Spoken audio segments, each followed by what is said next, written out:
1929, the United States economy reached an all-time low, pulling the country into what is now called the Great Depression.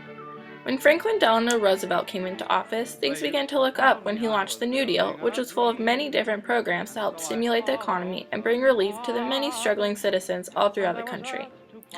One group that was especially affected by the New Deal was the farming community. Though there were programs to help them during the rough time, tenant farmers and others struggled greatly due to the industrialization that was happening. Landowners were now able to get tractors, which lessened the need for actual workers, which displaced many families. I bought tractors on the money the government give and got shet on my renters. You'll find it everywhere, all over the country that way. I did everything the government said, except keep my renters. Oklahoma landlord. In the midst of this, the Midwest was faced with another catastrophe. The Dust Bowl of 1934 completely destroyed millions of acres of land and left thousands of families homeless and jobless. One way that Roosevelt tried to aid those affected by the Dust Bowl was the Taylor Grazing Act. Because of the extensive overproduction of the farmland, the Taylor Grazing Act actually paid farmers not to farm on their land. This tempted some of the struggling farmers to stay, but many others made the decision to leave their homes and find a new life elsewhere. In Oklahoma especially, over 400,000 people decided to leave their homes and travel to a place where they could have a new start.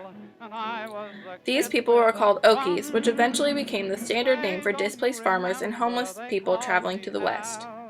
The most popular places for Okies to move to were the places that the New Deal relief programs were the most active. Many Okies chose to move to California, where there were many opportunities for jobs. The Public Works Administration, which was a program of the New Deal, was a very attractive idea to the Okies because it gave them a chance to get a steady income and support their families.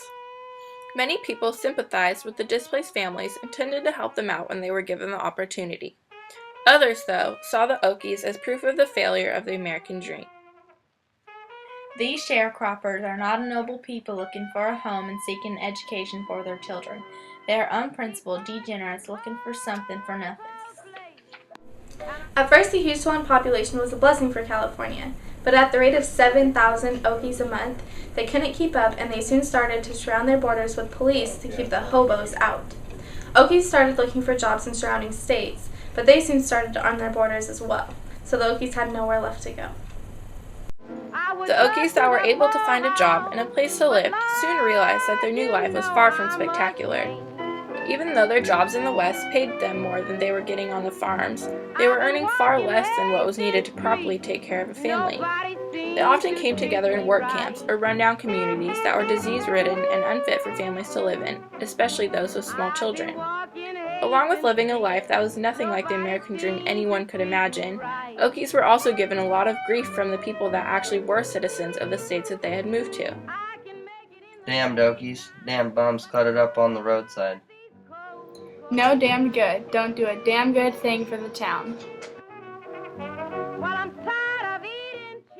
Considering the lives of the Okies, can someone really say that the New Deal helped them at all? Though it may seem like the New Deal didn't do much for them, there were some programs implemented that did quite a lot. The Civilian Conservation Corps was a way for men and boys to work at jobs like restoring land and planting millions of trees. The workers stayed at camps and the majority of their paycheck would be sent home to their families to live off of. This was one of the most popular New Deal programs. The Farmer Security Administration was implemented to help improve the lifestyles of poor farmers. The FSA gave them loans to be able to purchase land and supplies. The Works Project Administration was one of the least popular New Deal programs because it was known for giving jobs and money to anyone, regardless of their skill level. It was actually nicknamed the We Pay for All program by people who were against it.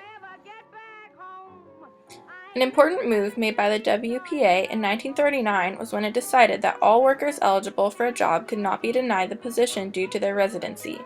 This was very important for Okies since they did not have residency in the places that they relocated to. Many of the New Deal programs implemented by President Roosevelt were helpful in creating jobs for the people that needed them. Overall, the internal migration throughout the Great Depression was inevitable. The struggles of the Okies may have been lessened if they would have received help earlier than they did, but in this case, the help given by the New Deal seemed to be too little, too late.